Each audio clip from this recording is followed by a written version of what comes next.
आ जाओ, आ जाओ भाई, कहाँ हो आप? कक्षा 12 की अंतिम चैप्टर है गद्य में।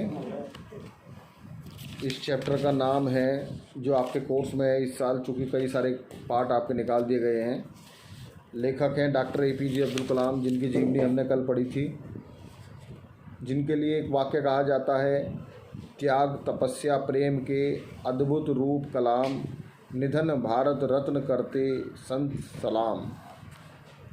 तो ये इनकी जो पाठ है बहुत छोटा सा है, एक उसका नाम है हम और हमारा आदर्श। डॉक्टर कलाम ने इसे अपनी पुस्तक में लिखा है। ये उनका हमारे लिए एक संदेश है। क्या संदेश है ये हम आज देखेंगे। डॉक्टर कलाम कहते हैं, मैं ख़ास तौर से युवा छात्रों से ही क्यों मिलता हूँ। इस सवाल का जवाब तलाशते हुए मैं अपने छात्र जीवन के दिनों के बारे में सोचने लगा। रामेश्वरम के द्वीप से बाहर निकलकर यह कितनी लंबी यात्रा रही। पीछे मुड़कर देखता हूँ तो विश्वास नहीं होता। आखिर वह क्या था जिसके कारण यह संभव हो सका। महत्वाकांक्षा। कई बातें मेरे दिमाग में आती हैं। मेरा ख्याल है कि सबसे महत्वपूर्ण बात यह रही कि मैंने अपने योगदान के मुताबिक ही अपना मूल्य आंका। बुनियादी बात तो आपको यह समझनी चाहिए, वह यह है कि आप जीवन की अच्छी चीज़ों को पाने का हक रखते हैं, उनका जो ईश्वर की दी हुई है। जब तक हमारे विद्यार्थियों और युवाओं को यह भरोसा नहीं होगा कि वे विकसित भारत के नागरिक बनने के योग्य हैं, तब तक वे जिम्मेदार और ज्ञानवान नागरिक भी कैसे बन सकेंगे। आगे डॉक्टर कलाम कहते हैं, विकसित देशों की समृद्धि के पीछे कोई रहस्य नहीं छिपा है।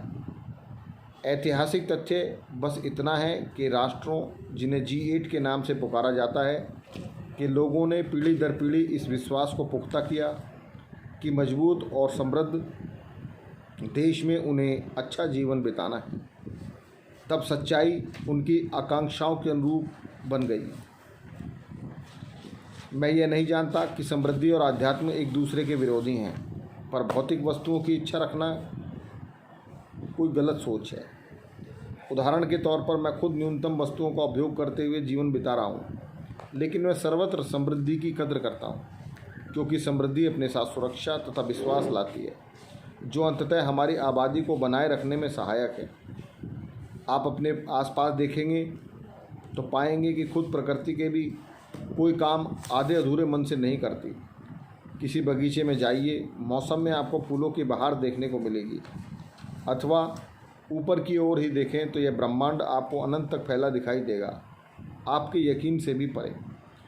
तो प्रस्तुत पंक्तियों में लेखक बार बार एक ही बात कह रहा है, अच्छे नागरिक बने, अपने कर्तव्यों का पालन करें, अपने देश को मजबूत बनाने की सोच को विकसित करें। जिन देशों ने प्रगति की है उनके बारे में लेखक कहता है कि वो आज जिस स्टेट में दिखते हैं, आज जिस अवस्था में दिखते हैं, ये अवस्था पहले नहीं थी। ये धीरे धीरे डेवलप हुई। इनके नागरिकों ने अपने देश को ऊपर उठाने का प्रयास किया। इसके अलावा लेखक प्रस्तुत पंक्तियों में कहा है लेखक ने कि लेखक जो है वो आध्यात्मिक उन्नति को तो पाना चाहता है, लेकिन भौतिक वस्तुओं के उपयोग को गलत नहीं मानता। समृद्धि के लिए, धन के लिए लेखक के विचार खुले हुए हैं। लेखक किसी भी प्रकार के धन का विरोध नहीं करता।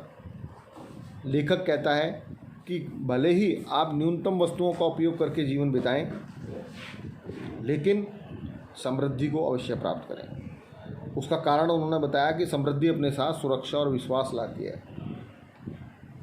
जिसके पास धन नहीं है उसके पास सुरक्षा नहीं है, जिसके पास सुरक्षा नहीं है उसके पास विश्वास नहीं है। कहने का मतलब क्या है कि लेखक ये निश्चित रूप से मानता है कि जब आपके पास सुरक्षा और समृद्धि होगी, तभी आप देश की प्रगति में अपना योगदान दे सकते हैं। खाली पेट कोई आदमी अगर ये सोचे कि वह अध्यात्म की बात कर लेगा या वो देश की प्रगति की बात करेगा, तो वो बिल्कुल नहीं करेगा। क्यों नहीं करेगा? क्योंकि जब तक मूलभूत आवश्यकताएं, रोटी कपड़ा और मकान पूरा नहीं होगा, उस समय तक देश के बारे में सोचना, आध्यात्म के बारे में सोचना, धर्म के बारे में सोचना किसी के लिए भी संभव नहीं है। तो ये इसके अलावा लेखक क्या कहता है इसमें कि कोई भी काम आधे अधूरे मन से ना करें।